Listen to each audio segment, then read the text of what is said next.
Croeso I Môn FM. Heddiw gyda fi James Listed sy'n neud cyflwyno fi. Helo James! Helo Charlotte, sut wyt ti? Ia, diolch. Da iawn, diolch yn fawr am wahoddi fi ddod ar y rhaglen heddiw.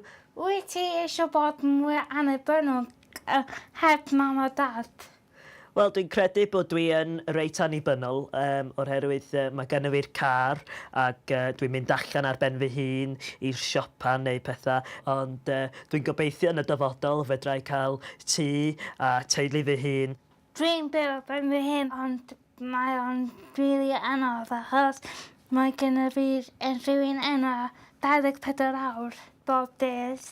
Byswn i'n licio bod mwy annibynnol yn y dyfodol. Dyma Charlie Mint. Y can nesaf ydy Emily Sandy, read all about it. Oedd y rhaglen yn brysur oherwydd bod na lot o bobl yn yr studio. Un i yn dwi'n licio as in siarad efo. So, bysa fi yn licio diwrnod cyfa efo James os di yna'n iawn. I fod can nabod anabledd fi'n iawn.